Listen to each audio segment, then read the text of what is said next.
What's going on, everybody? It's your boy Broadway Joel, the voice of Dominican boxing, and today I had a interview scheduled with a heavyweight prospect who just signed with Top Rank, Ali Feliz. Unfortunately, due to some scheduling issues, he wasn't able to come do the interview, and we're gonna reschedule. We're already in communication about rescheduling it, so we still will get the interview, just not today, unfortunately. But I still wanted to go live and talk to you guys. And there's a lot going on. There's a big fight coming up this Saturday. I'm not going to be able to go live tomorrow, so I wanted to tap on what my opinions is on the fights this Saturday. And also, matter of fact, let me pull it up. Errol Spence recently put on Twitter a very interesting tweet that I want my audience to comment on. I want you guys to see and give me your opinion, what you think of this fight, and what do you think of the energy Errol Spence bringing to the table, which is we he's always brought that energy that he wants to fight the best, and he went for it all when he, at 147, came up short, but had 3 out of the 4 belts. Hold on, my bad. Yeah, so this is his tweet. He goes, headed to Vegas, shark emoji. I want the winner.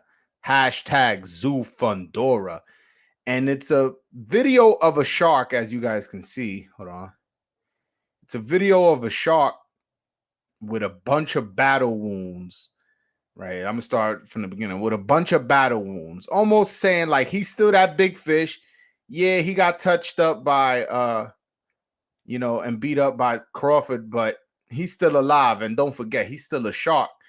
And he's saying he want the winner. And I saw Tim Tszyu, manager on the Boxing Voice, saying he's interested in fighting Spence more so than fighting Crawford, and that vacating the title, if Crawford moves up and activates his mandatory, is on the table if he could get a Spence fight, which I find weird. Why would you want to face the loser coming off a destruction too in his first fight at 154? You're not going to get too much credit for that win, I'll be honest with you. People are going to say, oh, he wasn't the same. He had another eye surgery. It was his first fight at 54, so on and so forth. And although if he fights Crawford, it will be also his first fight at 154. You'll be fighting arguably the number 1 pound for pound fighter in the sport, a guy who was undisputed in the 1 weight class below yours, a guy who beat the guy you want to fight. You know what I'm saying? Beat the guy saying, oh, I want the winner. It's like, why would I fight you when I could fight the guy who destroyed you? Now, this could be a business play. Like, listen, I'll vacate the belt, fight Spence on another pay-per-view. Spence is a popular fighter to some degree. You know, if you do it in Texas, you could sell 70, 80,000 probably. I have no idea. Let me not say a number, because then people go, oh, well, he's never sold that much. I don't know the exact amount, but let's call it 30,000 seats. He'll sell 30,000 tickets at Jerry's World. Pay-per-view, maybe they do a good number, who knows? And now you're strengthening your negotiations when you go to negotiate with Crawford. So this could be like, I'll fight you at a later date. I do think that's risky if he does actually want to fight Crawford, because Crawford has talked about retirement. Crawford is, I believe he's 36. So if he was to retire within a fight or two, that wouldn't necessarily surprise me. He is someone who has spoken about like, it, man, I why would I fight Boots? I'm at the stage of my career where, I need big fights and I want money fights, and I'll fight Canelo. I'll move up 3 weight class. So he's already thinking about like, yo, I just want this big money grab so I could go out and live my life after boxing. So I do think that if the strategy is to, hey, I'm going to vacate the belt to fight Spence instead of Crawford, I don't know if that's the best strategy, man. I don't know if that's the best strategy if you actually want to fight Crawford. Now, if you ducking Crawford, which honestly, I'm not gonna write it off. I'm not gonna write it off. It might be like, you know what? I know I can't beat him. Why would I fight him? Let me just fight the guy I can beat for possibly more or the same kind of money. You know what I'm saying? I don't know. I don't know. But this is interesting because in that interview with the boxing voice, Tim Tszyu manager mentioned how the fight with Crawford has been presented to him, has been discussed with him, but yet he comes out and says he prefers the Spence fight. That's interesting. That's interesting to me because that makes me think like, okay, he even though it's been presented to him, it's on the back burner. It's not the priority. So it's kind of he was giving kind of hints of where things are going, and now with Errol Spence tweeting that out, the tweet I just screen shared with you guys, it leads me to believe that that's the next fight if Tim Tszyu wins. Which let's get into that fight: Tim Tszyu versus Tszyu-Fundora. Tim Tszyu was supposed to fight uh, Keith Thurman. I thought that was a horrible fight. Keith Thurman hasn't fought at 154 since I believe Carlos Quintano back on the HBO days. Keith Thurman is very inactive, very injury prone, hasn't knocked somebody out in a really long time. So moving up in weight, a lot of people don't know when you move up from 147 to 154, the gloves go from 8 ounces to 10 ounces. So now you already wasn't knocking shit out at 47. Now you moving up to 54. You really not going to be knocking nobody out. You did have good legs, but with the inactivities and all these injuries and packing on 7 pounds, how much of those feet are still there? You know what I'm saying? So I didn't look at that fight as a competitive fight whatsoever.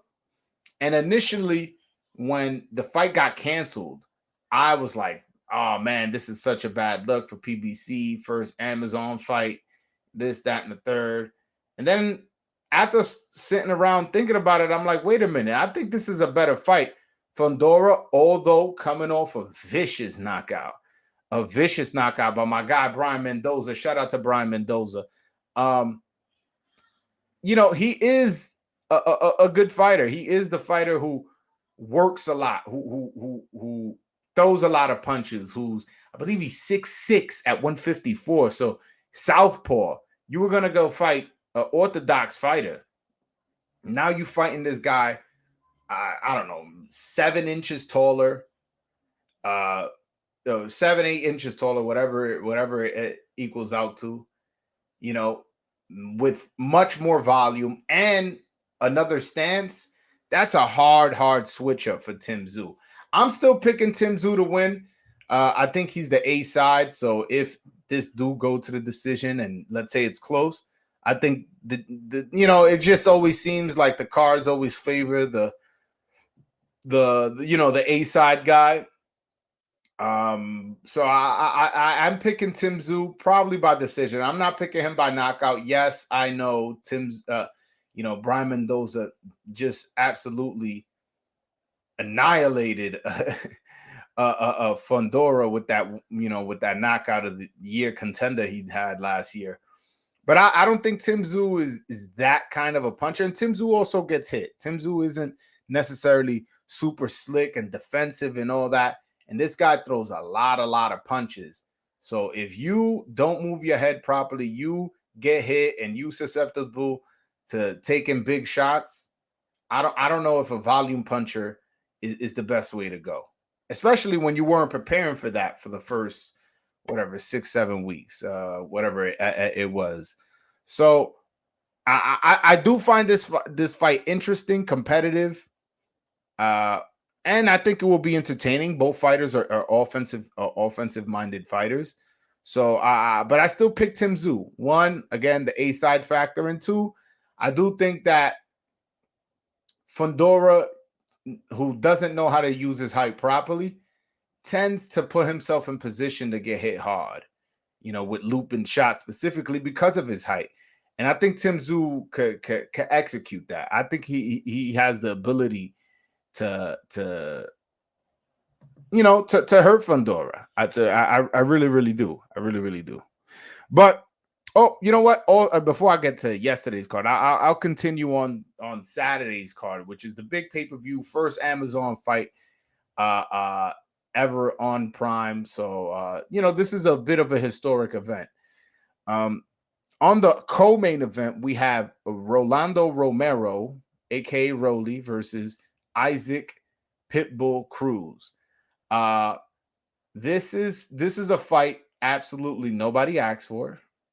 This is a fight that I'm not interested in, especially both coming off terrible performances. Uh, I'll start with Rolly. Rolly got dropped, was hurt multiple times, was losing the fight against Ismael Barroso, a guy who many people didn't see winning or making this fight a competitive fight.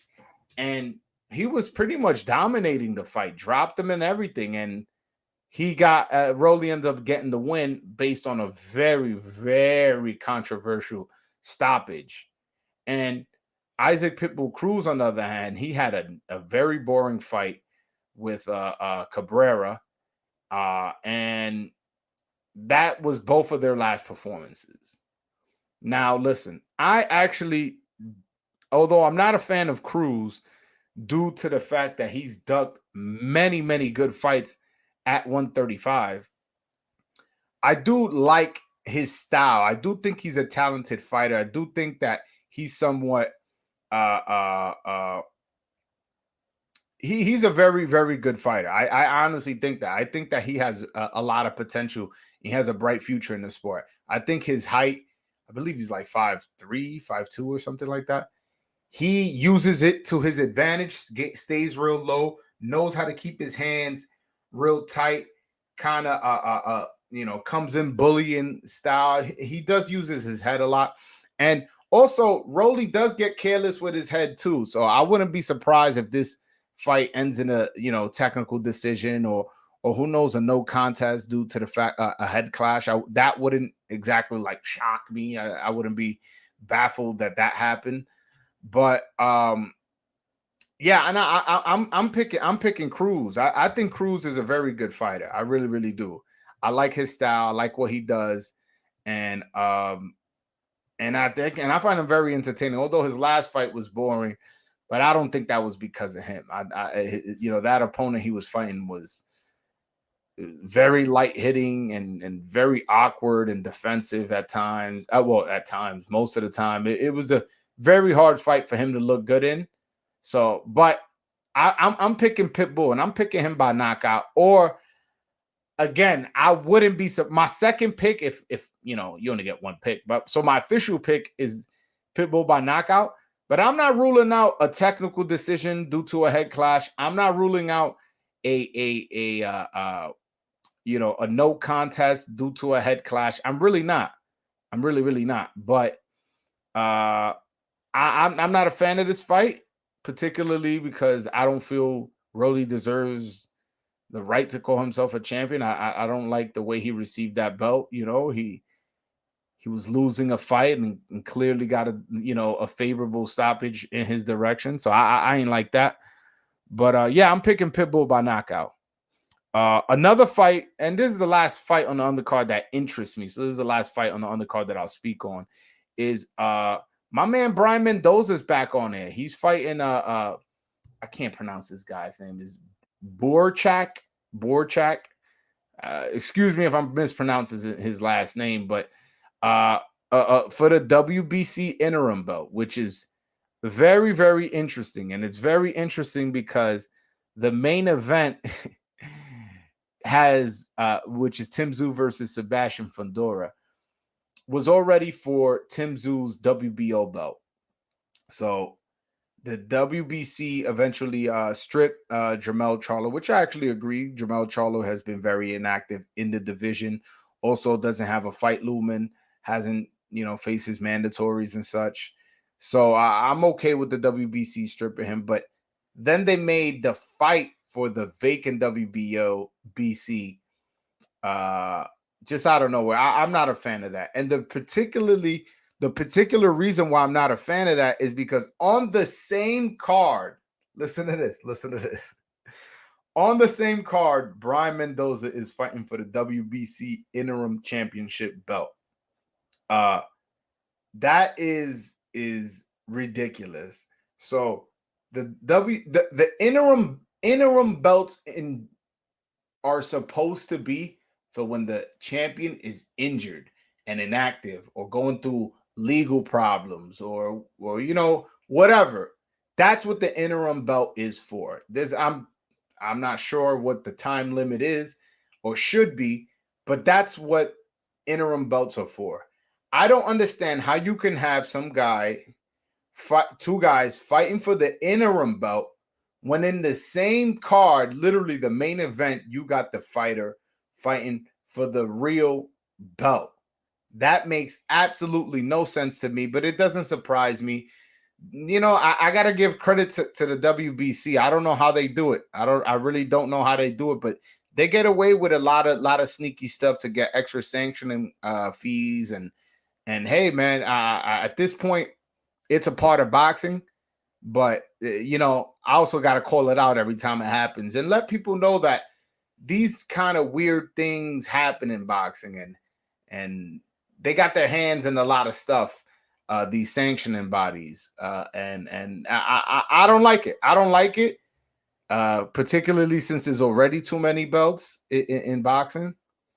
So since there are already too many belts, why would you give another belt within the division? So like people like to say there's four sanctioning bodies, but it's like, yeah, but each one has a interim belt, regular belt, intercontinental and franchise and all these other types of designation to confuse the casual fan to thinking that this person is a world champion. And it's really disappointing that that's the case. It really is, but hey man, that's a sport of boxing, unfortunately.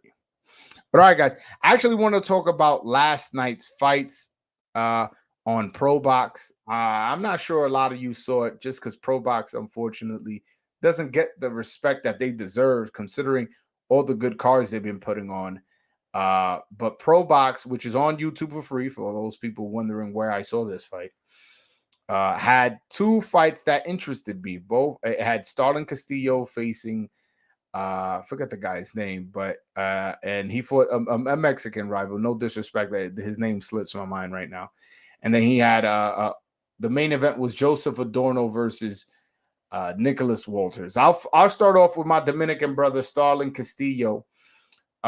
Starlin Castillo, the first I want to say 3-4 rounds looked good.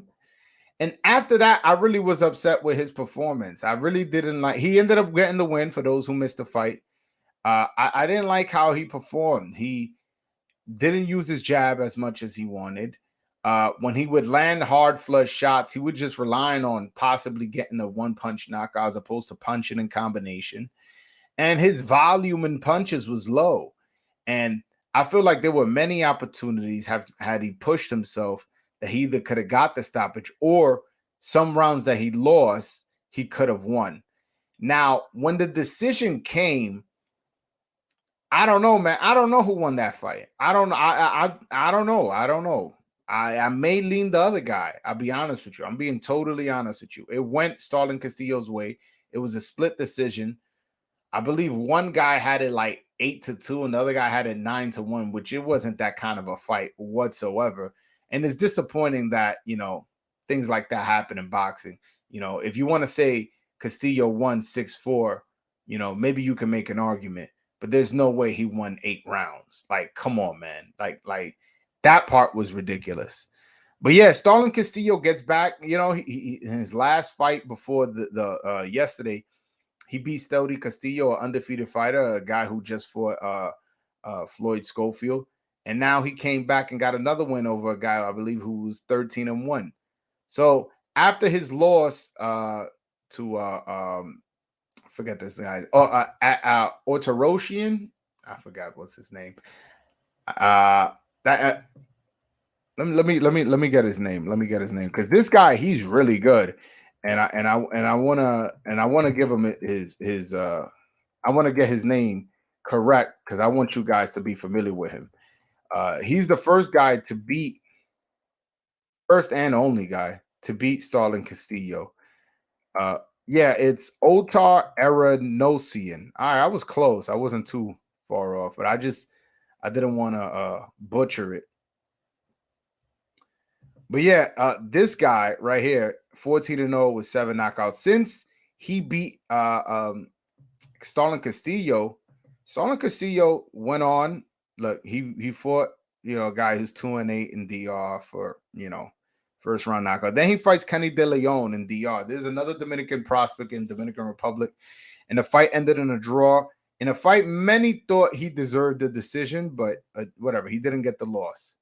Then he fights another undefeated Dominican in Esteli Suero, beats him, and now beats Jesus Aracho, who's 13-1-1. So since his loss, he's come back, bounced back, and I don't know where he's going to land in terms of his rankings, but he should be in good position. I would say he should be in good position after that.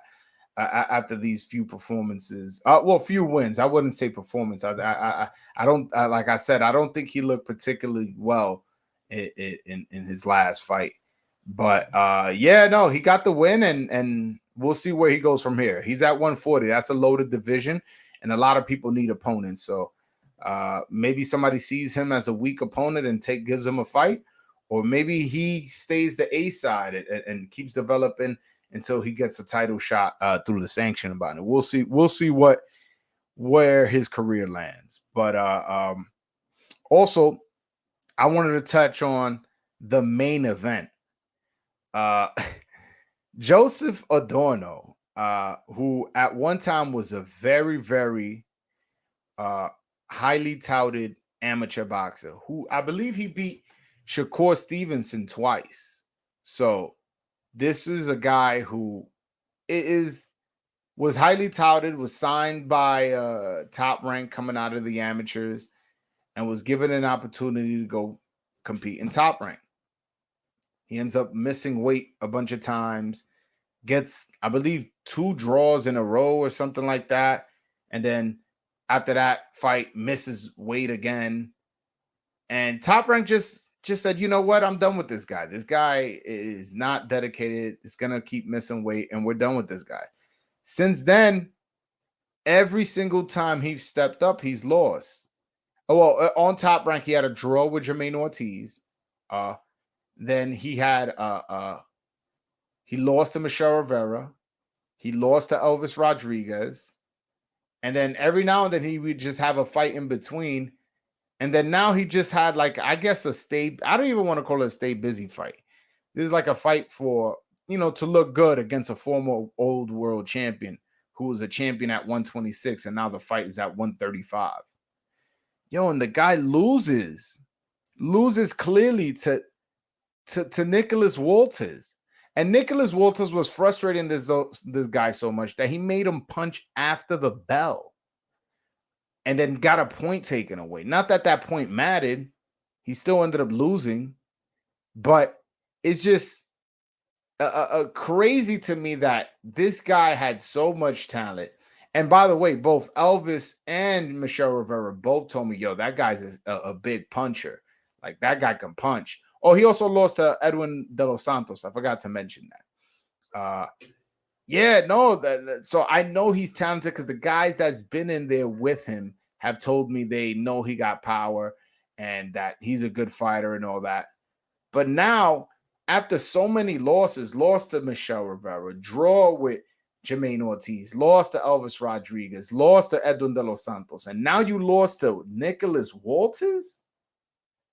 Bro, your career as a top fighter, as a top contender, as someone that has the potential to get in a title shot in the near future, I think is done, man. I think officially Joseph Adorno is a journeyman.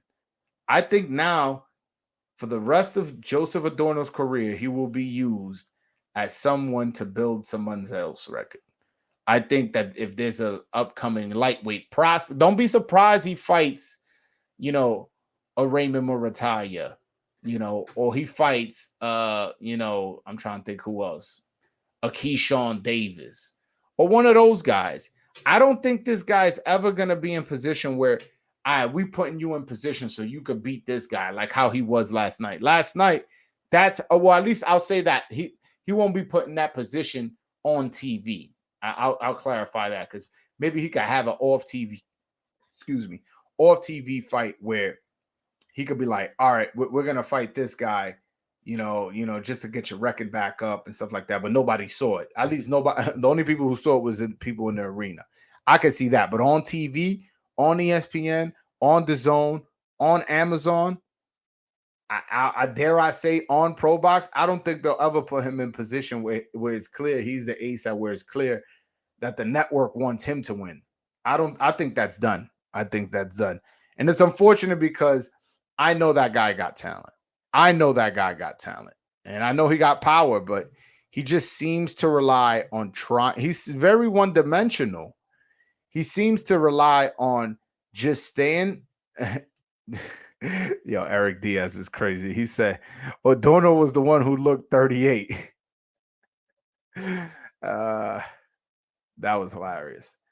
Yeah, no, I don't know, man. I don't know what's up with Joseph Adorno. I really don't. And it's sad because I think he had potential. Oh, this is what I was saying before I read that comment was he seems very one-dimensional as he tends to stay on the back foot, kind of leaning back, waiting to catch you with a counter left hook. And if that's all he does, now you're aware of that. And then now you're going to, put yourself in position where there's no way that left hook could land. Like Edwin De Los Santos, his trainer had told me off camera was something like, we saw he was dominating and we know he can punch.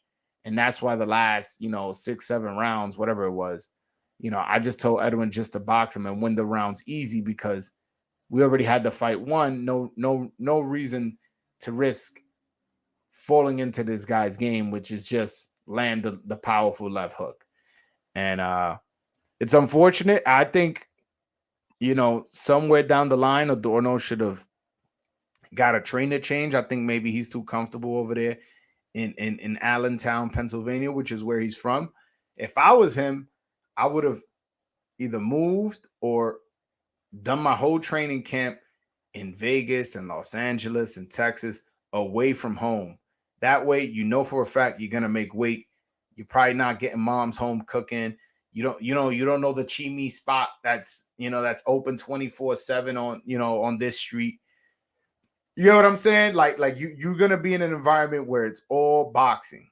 Like again, I sound like a broken record. When you go to Vegas, there's nothing but gyms there, so you're gonna be involved in the culture. Or you go to a Robert Garcia gym and you see Murataya training, you see Jose Ramirez training, you see Virgil Ortiz training. That's gonna rub off on you. But I think he's to the point where I think he's done. I think he's done again, not as a boxer, but as a fighter that has any chance of getting put in position. Not that I was thinking that before the fight, but they were building him back up, and the fight against a former world champion, although at 126, was a way they were trying to do it, and that the plan ain't work out for them, and it really, really didn't. It really didn't. But yeah, I'm gonna put the link in the chat if anybody wants to tap in with me, man. Just click that link in the chat. Y'all could call in, ask me a question. If you cool, I'll let you rock out. You know what I'm saying? But if you dragging along, I might have to just boot you. So no disrespect, just got to keep the conversation going, man. But yeah, man, boxing. I'm interested is to seeing how this shit plans out. And excuse me, I'm speaking like y'all hearing my thoughts with Amazon, because Amazon right now they only got 3 fights on the schedule. They got this Saturday Tszyu versus Fundora. Then they got Canelo versus Munguia. And then they got Frank Martin versus Gervonta Davis. Those are the 3 fights they have on. And PBC has a lot of fighters and a lot of Dominicans, to be specific, since y'all on my channel. They got Edwin. They got Carlos Adames. They got Elvis. They got, Hector Luis Garcia. They got Puello. They got, these are a lot of guys. You know what I'm saying? And all the guys I just mentioned, only Edwin has a fight. Edwin's gonna fight on that Tank versus Frank Martin undercard against Rayo. After that, I know Carlos Adames has said on my channel that he's gonna be fighting Nathan Heaney in England. I believe he didn't give a date, but I'm hearing the rumor is coming out that it's June 8th. But I haven't seen that reported anywhere. Not reported. I haven't seen it officially announced. Like, I haven't seen a flyer for it. I haven't seen any of that. You get what I'm saying? And I'm interested in seeing if he really is going to fight on that date. If he really is going to fight that opponent, because I don't know. I just don't. So I want to see I want to see PBC roll out their schedule more. I feel like 3 fights right now. We're basically April. It's March 28th. So it's basically April, and you only have 3 fights scheduled. And no fights have happened from now to January 1st. So they're really, really starting off very, very slow. And I believe the contract for Amazon was a 12 fights this year. So maybe their game plan was like, hey, let's start off slow. Let's put a couple fights here and there. But at the end, the back end, that's when we really just gonna fucking blow it up. We're gonna put, a card a week or something like that, or a card every other week, and it's gonna be bangers. And I don't know. I don't know. They do have a very, very, very deep roster, and a lot of fighters that need to be active. A fight I would like. See, I'll just speak on the Dominicans. A fight that I would love to see is Elvis Rodriguez versus Gary Antoine Russell, man. I think that's explosion waiting to happen. You got Gary Antoine Russell, who has 100% knockout ratio, who's more of a volume knockout puncher, a guy who comes and throws, I don't know how many punches per round, but let's say 80, 90 punches per round, and tries to break you down like that, and has 100% knockout percentage. I mean, obviously, a lot of people are going to point out that knockout percentage is a little inflated because his last 2 knockouts were very controversial, specifically that Victor Postol one. But nonetheless, he does have a 100% knockout ratio, so you got to give him credit. And Elvis Rodriguez, man, Elvis Rodriguez, with the exception of the Adorno fight, has always looked spectacular. And the Kenneth Sims fight, obviously, where he lost. But he's always knocked people out and hurt people and dropped people, and consistently has entertained and punches and combinations. And although punches at a low volume, has a very, very high connect percentage. And I think him fighting Gary Antoine Russell, who has a very high output, is a good fight. I think seeing if Elvis can punch in between, considering how accurate he is, considering how he punches in combination, like, I think it's a really, really good fight, especially where both are in their career. Both are kind of like, they're good fighters, but just how good are they? That, I feel like that's where they both are in position. And if they fight each other, the winner would be like, yeah, I'm that good, especially if they win by knockout, which I can't see that fight and not ending by knockout. And to be honest, and I'm picking Elvis if that fight does happen. Not even being biased, I just think the way the styles match up, I think it favors Elvis. So yeah, no, I would love to see that fight. I would love to see that fight. Adames, there's really no smoke at 160 on the PBC side. I'm saying that I would like to see him with. Although, matter of fact, I'm lying. He actually fights this Saturday. This young kid, Elijah Garcia, who's ranked in the WBC. He is ranked in the WBC. Let me double check that. He's a very entertaining fighter. He's a fighter who I've spoken with, and he told me, he kind of wants to move quick.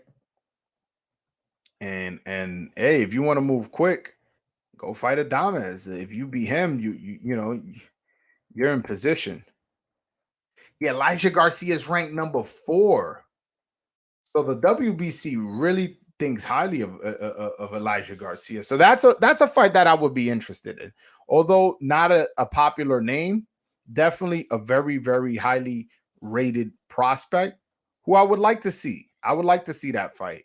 I'm talking about if we just thinking on the PBC side, after Adames, let's say he fights that Nathan Heaney guy, who let me see if Nathan Heaney's even ranked. Oh, he's ranked 15th.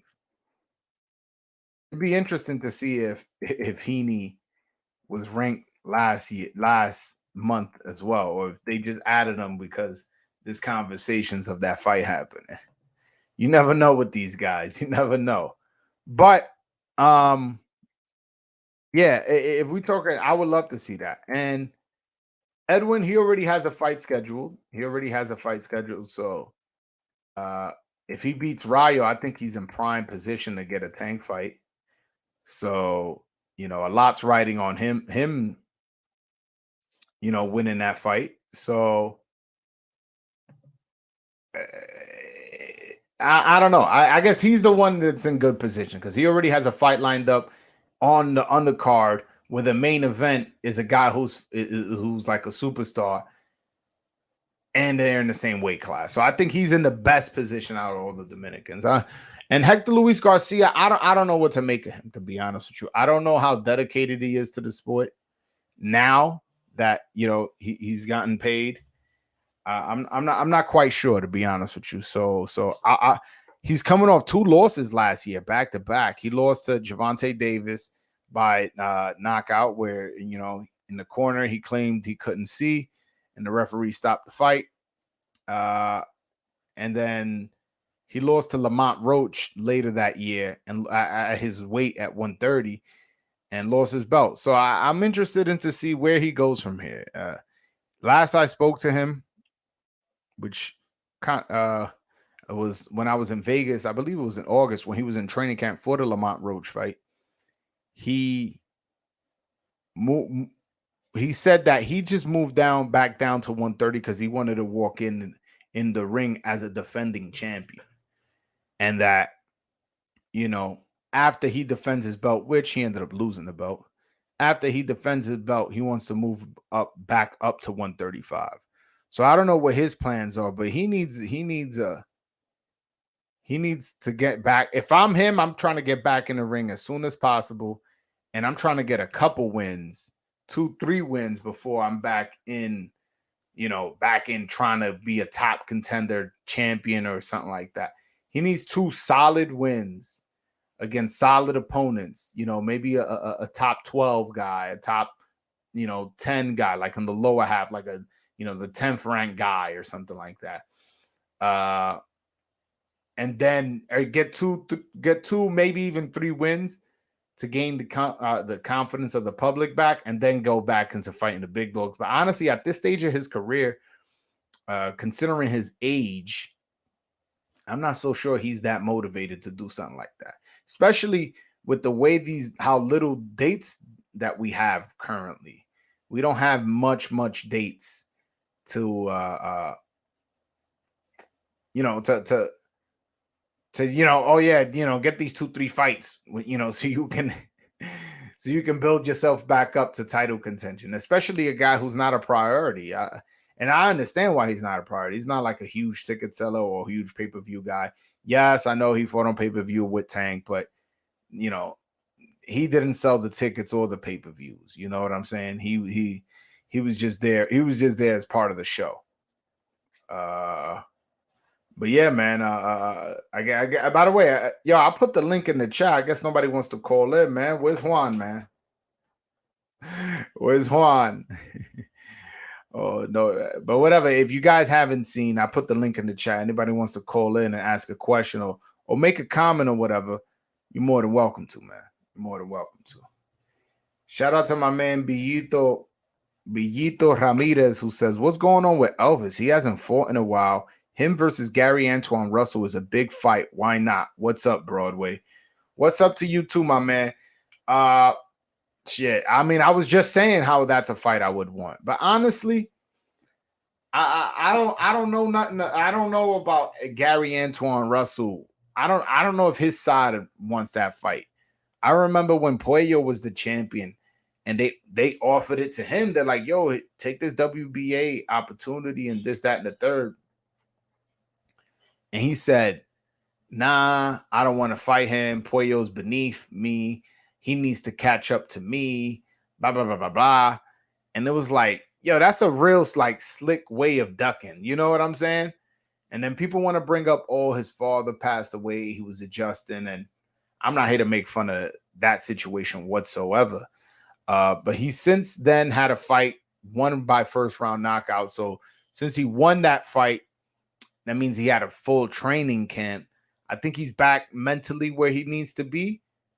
But I don't know if he'll take that fight. I honestly, he's the Gary Russell family is very, very unpredictable. I'll say that because his brother was just uber talented, probably the biggest waste of talent I've ever seen. Because if this guy would have stood active, if this guy would have fought the fights, I believe he could have been an all-time great Hall of Famer. But unfortunately, he made a lot of weird decisions with his career that costed him, and that's unfortunate. So I'm not sure that Gary Antoine Russell is making similar business decisions, and that's why he's inactive, or maybe this fight has been presented to him, which honestly, I can't see a world where this fight hasn't been presented to him because they're both on the same side of the street.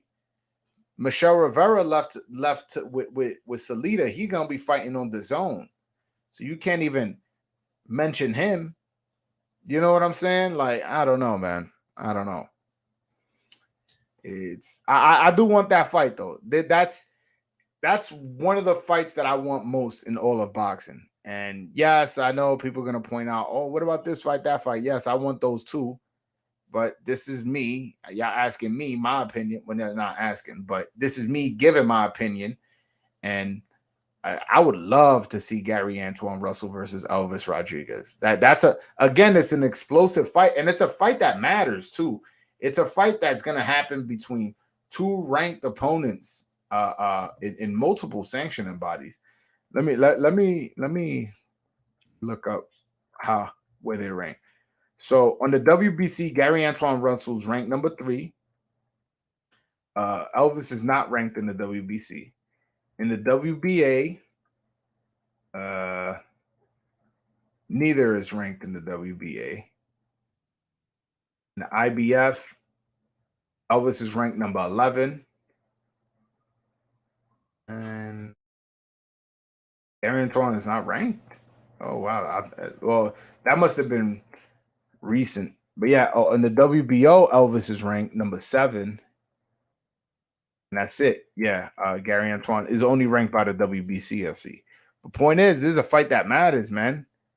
Like, you rank number 3, you beating Elvis. That would be big for your career. Or Elvis beats a number 3 ranked WBC opponent. What does that do for him? And that's a sanctioned body he's not ranked on. So that would be huge for his career. I would love to see that fight, man. And it's unfortunate. It really is unfortunate. Also, Alberto Puello. I would love to see him fight Kenneth Sims. That would be a good fight. But Kenneth Sims recently left PBC. I'm not sure if you guys saw on social media. They left amicably from the reports that I've seen. But, nonetheless, he's not with PBC no more. So I'm not quite sure. Not quite sure what's going on over there. But all right, guys, man. I gave you guys again a short little live. Touched on several topics. Looks like nobody wants to call in, but yeah, man. Unfortunately, I really wanted to give you guys that interview with Ali Feliz. Recently signed top rank heavyweight prospect. Who was a Dominican American. He was an Olympic alternate for the U.S. national team at heavyweight, which is pretty a significant accomplishment. And I really, really like his style, how he fights, how he moves. So I really wanted to bring that content to you guys. I still will be delivering that content to you guys. That's the best part. It's just a matter of rescheduling. Unfortunately, he like basically he had something else planned that he forgot about. So he told me, yeah, let's do the interview. And then he hit me last minute, like, man, my bad, brother. I can't do it. I got these other plans. And I totally understand. So we're gonna reschedule. We don't have a date or time when we're gonna reschedule, but once we do, I will be making that announcement and I will be giving you guys that interview. So thank you so much, everybody. Make sure y'all hit that like and subscribe button. Go to Broadway Joel, buy yourself a Dominican boxing shirt. Make sure y'all support the movement. And I totally appreciate you guys, man. All right, guys, until next time. Peace.